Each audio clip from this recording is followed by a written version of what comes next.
Hello, all you lovely people, and welcome to another video of mine. Well, I have played Dragon Age the Whale Guard for close to 10 hours now, and I have thoughts on the game which I want to share.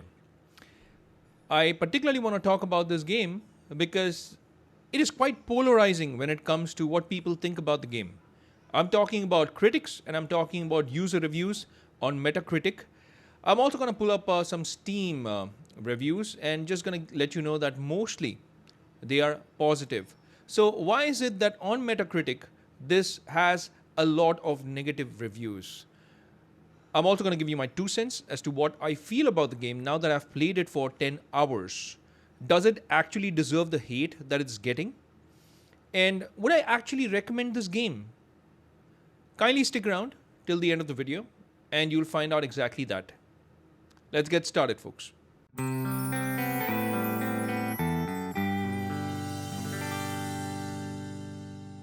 Since this game has got a lot of hate online, I actually want to do something different. I want to start with what's positive about this game, in my personal opinion.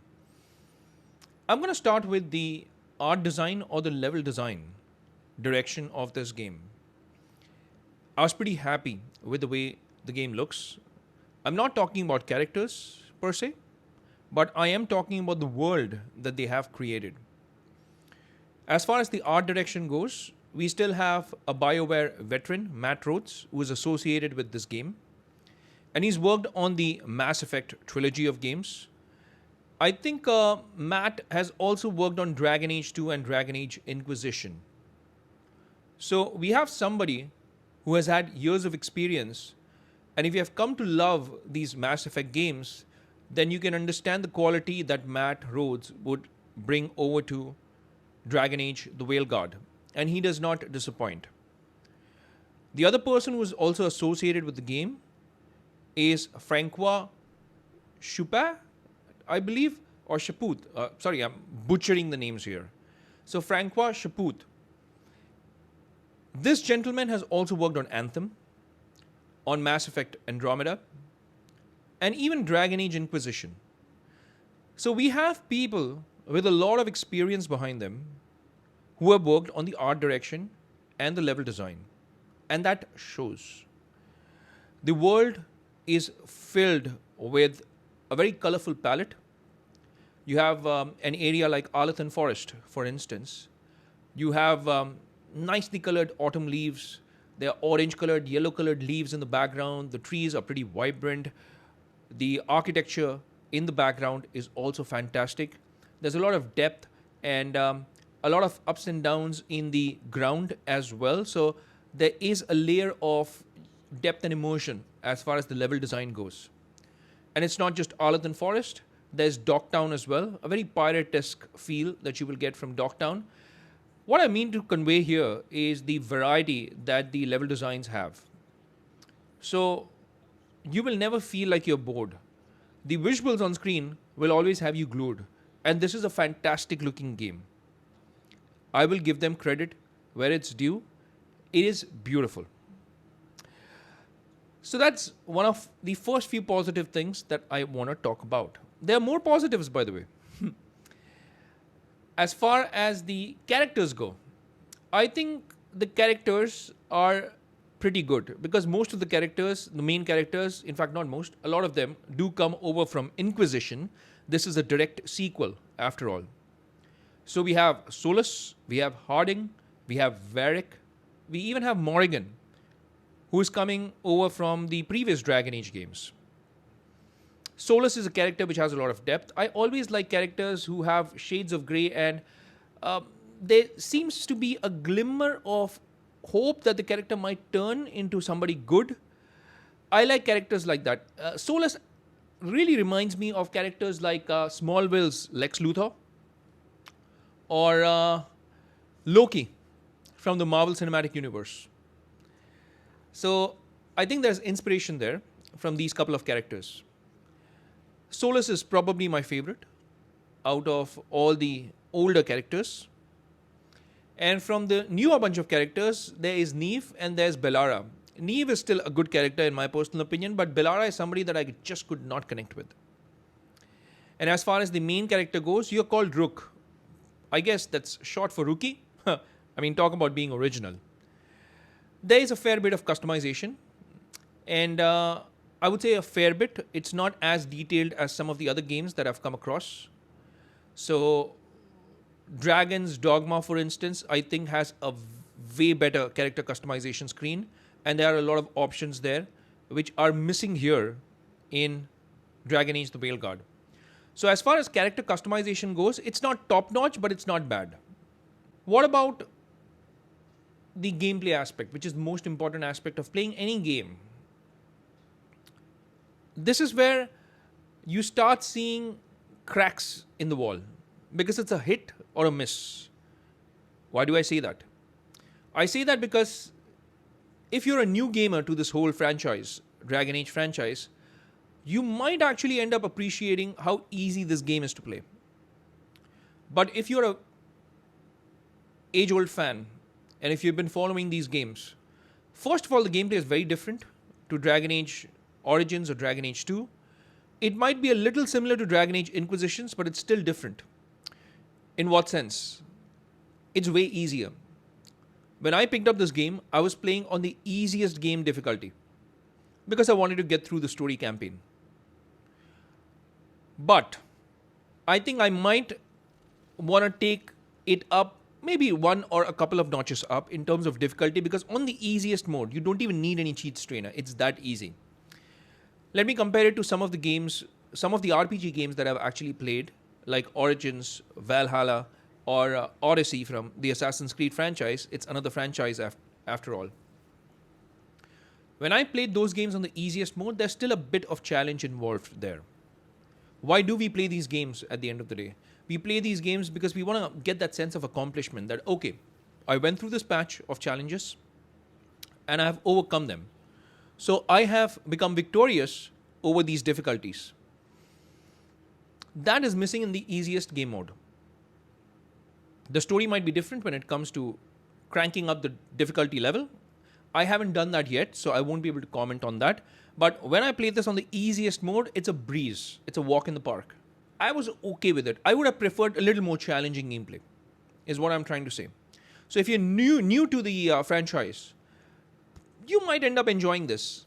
But if you're an age-old fan, then it will leave you wanting more, is what I'm trying to get at. The other thing, as far as gameplay goes, is that I read some comments and I heard some other YouTube videos as well where there were parallels being drawn between God of War and this game as well. There's nothing in common. I don't know why and where and how come those parallels were being drawn. There is nothing in common between this and God of War games. It's very different. The camera angle is different. The way the character moves is different. Moveset is different. So it's a very different game. It, however, actually might be similar to Dragon's Dogma or to Assassin's Creed. In fact, I think it's a mix of both these games, is what I would feel about it. So gameplay aspect is a hit or a miss. Some may like it, some may not like it. What some may also like and not like would be the way the whole world involves you into the game. I mean the game's map. When I played Dragon's Age Inquisition, I'm not sure if it's just me. Please let me know in the comment section if you feel the same as well. But what I felt about Inquisition was that the whole map and the world was comparatively bigger to what we have here in Dragon Age the Veilguard. Now, this may not necessarily be a bad thing because it has a very linear, focused story. So it helps you progress further in the story.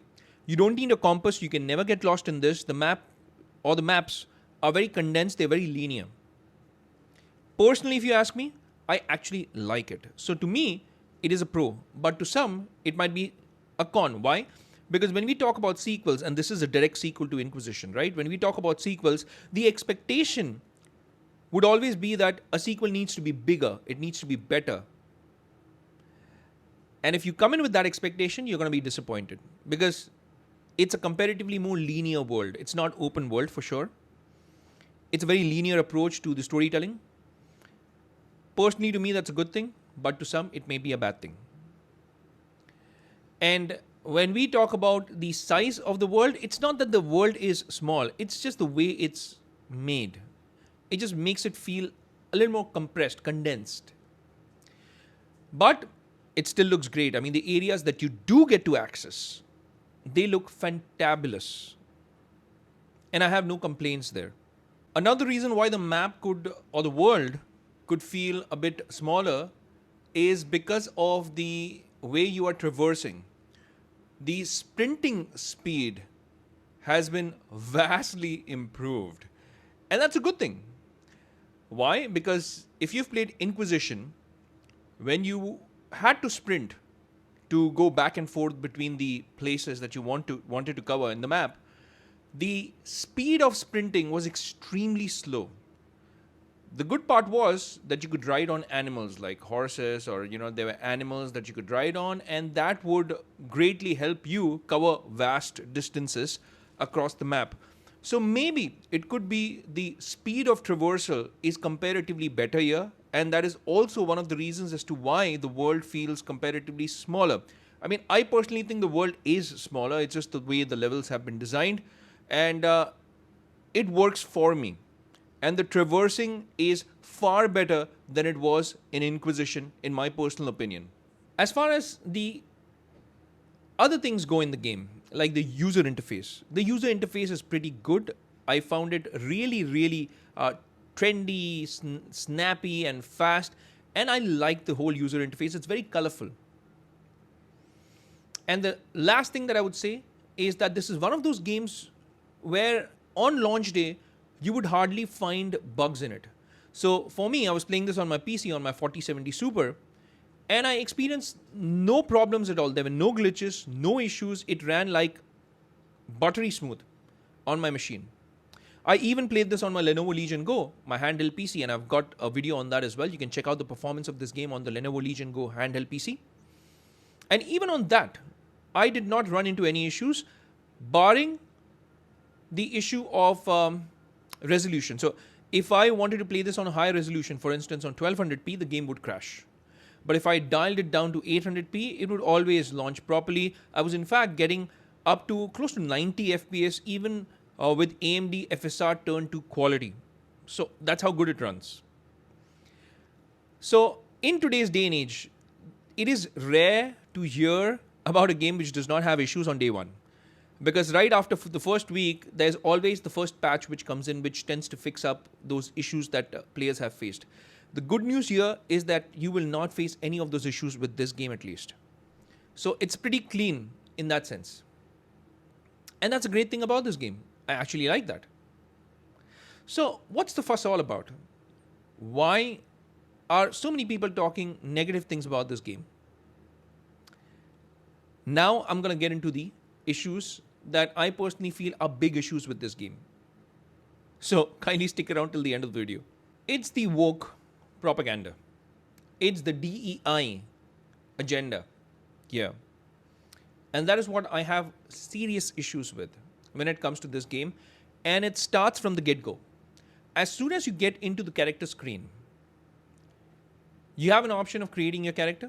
Your character can be a male, female, or a non-binary character. When you pick up the Bible, for instance, when God created mankind, male and female, He created them. But in this case, in this game, when you get to create your character, you have three options: male, female, and non-binary. Let's say, okay, people were also okay with that. Fair enough. But once you get into the game, the saga continues in terms of character interactions, in terms of using the proper pronouns, and there's so many examples online on YouTube. There's this whole video that is being circulated where we have the Bav instance, where if you don't use the right pronouns, you end up doing something called a barb, which is so stupid. And the writing here in terms of the character interactions, the dialogue writing, that is piss poor. I'm sorry to say that, but it feels like not a lot of effort has gone into it. So you would feel like you're talking to a bunch of guys who have just come out of their teens. That's how kiddish or childish this feels. So for a game which has had very mature themes, this feels like a mismatch. So this is where age-old fans will have a problem with this game. The tone of this game has changed. It feels a lot more lighter. It feels a lot more, or at least it's trying to be peppy, fun. That's what it's trying to be. Youthful. There's nothing wrong in being youthful, peppy, and fun, but it's just that the writing needs to support that as well. I'm not against youth. I'm not against peppy. I'm not against fun. But the way these dialogues have been written, they are bad. Except for, the interactions that you have with Solus. I think that's still the best part. So all the interactions with Solus, they were really good. When it comes to specific characters, especially characters, where you have non-binary characters on screen, it's bad. I mean, it's bad. And you can see the whole woke propaganda being forwarded and being promoted here. So it just doesn't stop at the character creation screen. Because I spoke about Assassin's Creed franchise, right? I spoke about these games. So let me give you one example. For instance, when you play something like Assassin's Creed Odyssey, it's not like you don't get to romance characters of the same sex. Because as Cassandra or as Alexios, by the way, when it comes to choosing your character as well, there are only two options. You can only play as Cassandra, a female, or Alexio, a male. There's nothing in between. But once you've selected those characters, obviously, there are shades of homosexuality or gay love, as you can say. But they don't keep promoting it. They don't keep getting back at you, and they don't keep educating you about using the right pronouns, how to interact with them. And there's this agenda which is not forwarded there. But here, it is. Let me give you an example. For instance, I spoke about the character creation screen, yeah? Let's say you chose a male character, because in my case, I did choose a male character. And I'm perfectly happy with being a male character. If I've not already made you feel that way, then let me make that very clear. So I chose a male character. There comes a time in the video game where you get access to a room. This is supposed to be your room, by the way. And there's a small hand mirror kept there, and you get to lift up the hand mirror. And there is seriously an option there where the developers just don't know when to stop or how to stop, because they're still asking you. And it's like indirectly telling you, you know what? We understand you chose to be a male character, but is that the best choice? You know what? You can always change that if you're not happy with it. Why don't you try that? So that is what my main problem with this game is. It always keeps pushing you gently towards that line. And once you are nearing that line, it'll keep on nudging you forward until you go over to the other side. Now, I obviously am in my 40s. So at least by God's grace, I have the wisdom to understand that God created only male and female. But what about people who are very young? People who have just come out of their teens. In some households, some young people may even get access to this game who are in their teens. Unfortunately, where parents are busy, where both the parents are working, the kid has access to games. Of course, they are going to get influenced by this game. They are going to get influenced by this whole narrative. And that is what I have an issue with. If you selected the character, fine, fair enough. It was your choice. You chose a male or a female. Or in fact, even if you chose a non-binary character, that's fine. At least it came up only once. But here, the whole agenda is constantly being promoted, constantly being spoke about. That is what is seriously wrong with this game. And this game is not the only game which is doing that. I think overall in the media industry, whether it's games, movies, TV series, etc., cartoons even, this agenda is being forwarded. And that's been happening for more than a decade now. I have a problem with that. Now, I don't have a problem with trans people. I don't have a problem with people who are homosexual or gay, because at the end of the day, who are they? They are human beings at the end of the day. I mean, don't you think bad things in your mind? I mean, I do. So it's not like I'm going to disrespect a person who is gay or homosexual. When I come across them, I'm going to talk to them the same way that I talk to my male and female friends. That is with love and respect. But to constantly being force-fed this agenda is not something that I appreciate. And that is why, although this game is not bad, it's very difficult for me to recommend this game. Now, is it a 0 out of 10 or a 1 or 2 or 3 out of 10? Because if you go on to Metacritic, probably this will be sitting at a user rating of 3 out of 10. Do I think that it deserves the 3 out of 10 rating? No, I don't. If you ask me, if I had to rate this game, I'd probably give it a solid 6 or 6.5 out of 10. But is it a game that I would recommend? No, I wouldn't. Why did I try it? Because I was curious to know myself. And maybe it's because of that very reason that a lot of people might actually tune into the game. So, like they say, bad publicity is also good publicity. It's publicity after all. So, even if I go to Steam DV, for instance, and I take a look at some of the player stats here, this game is sitting at 84,832 peak players at one time. So the 24-hour peak was 84,832. That's pretty good. Because if you take something like Jedi Survivor, for instance, Jedi Survivor has had an all-time peak of 67,855. And that is supposed to be a critical hit and a financial hit for EA, because it made close to over $400 million in net revenue. So if we consider that and the trajectory that Dragon Age The Veilguard is on, with 84,000 peak players in 24 hours, I think it's on the right trajectory as far as financial success goes. So, will this game succeed financially? I personally think it will. Have we contributed indirectly to the success of that? Unfortunately, I even have to say yes to that. Because whether people like it or don't like it, they are playing it. I don't mind the game.